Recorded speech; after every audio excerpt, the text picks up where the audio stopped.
Hello friends, welcome to our channel Mindful Convo. In the previous video, we had discussed about what is RPA. So our today's topic is workflows in RPA. There are various workflows in RPA, basically flowchart and sequence. Best part of RPA is that you don't need to be pro in coding. In RPA, we just make the flowcharts or sequences and work accordingly. So we will first discuss about the sequences.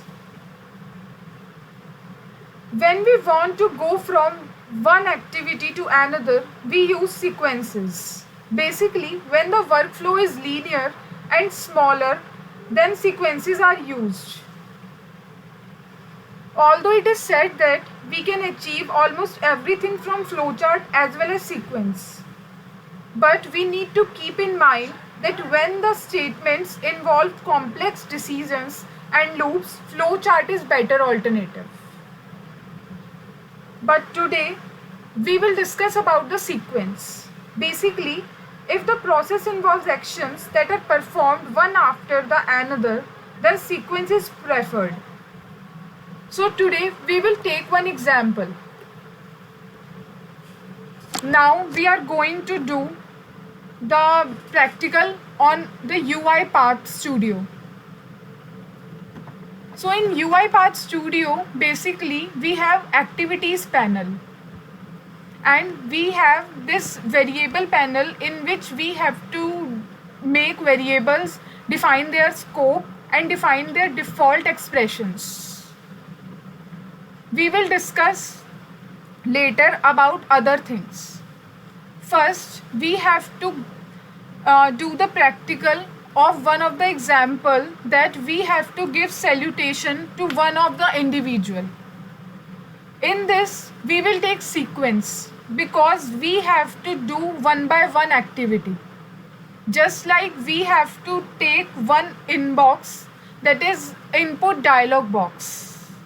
We have to take one input dialog box and then write something in that, and then take another dialog box and then write the name of the individual in that. So for this, first of all, we will drop the sequence from the activities panel. As we can see here that in sequence there is a text written drop activity here. We will take input box. So we will type input dialog in this sequence. Okay, so here first of all the best practice is that we have to rename this sequence. So what we have to rename, let's say we have to write salutation to be given to person. Okay, then we have to rename this input dialog.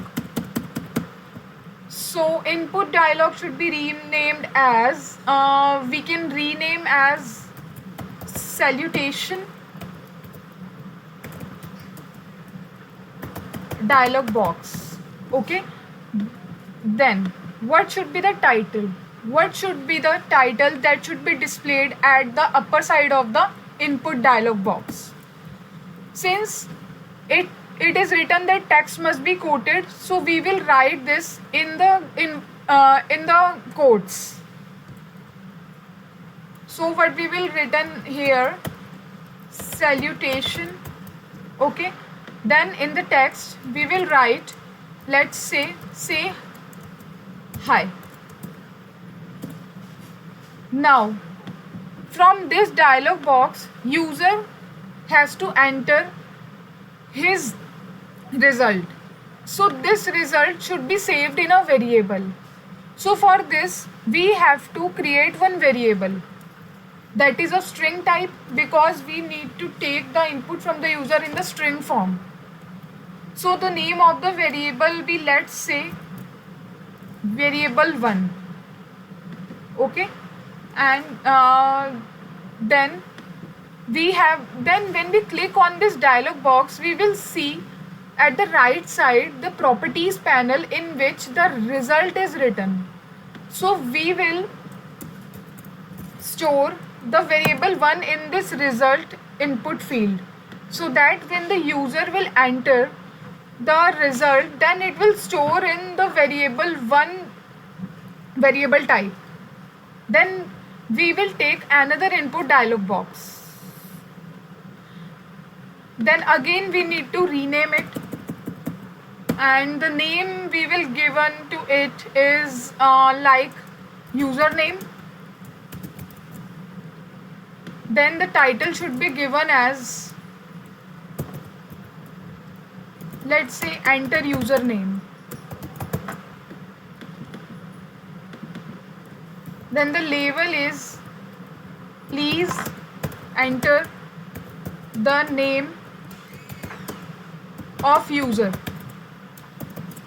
Okay, now we will take another variable type, that is variable 2.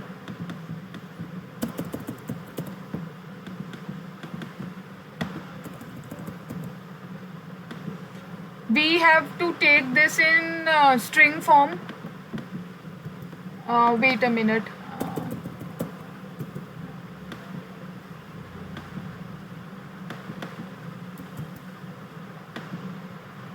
I think there is some mistake in this. We can rename it with another variable. Let's say second.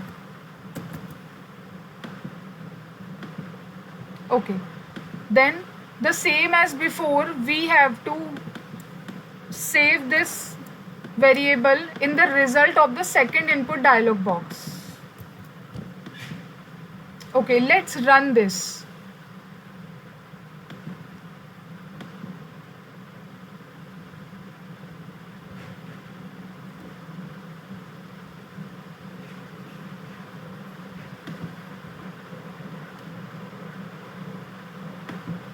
So as it is run, we will see that it is written say hi. So we will write hi, and this hi is stored in our first variable. When I will click on OK, then another dialog box appear. Then I will write some name like A, B, C, D, E, F. Okay. When I will click OK, then it must store in the second variable. Okay, so here our execution stops, and we need to see the output, and when we see the output, our result will be shown. So when we see in the output window, there is no result. So in order to see the result, we need to take the log message. This log message will help us to read the result from the output panel.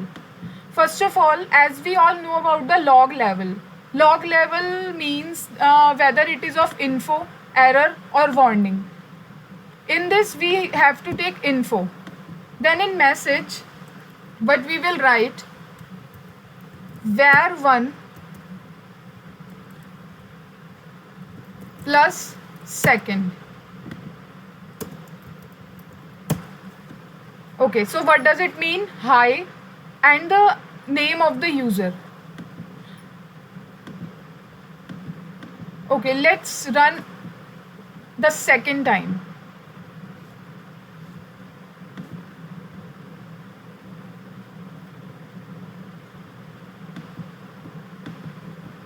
So we will write hi here and then one name.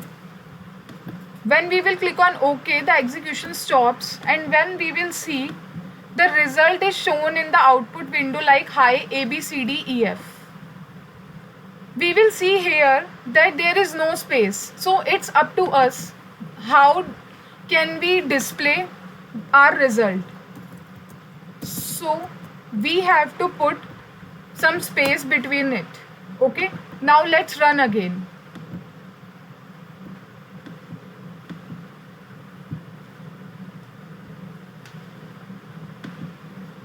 So again we enter the text.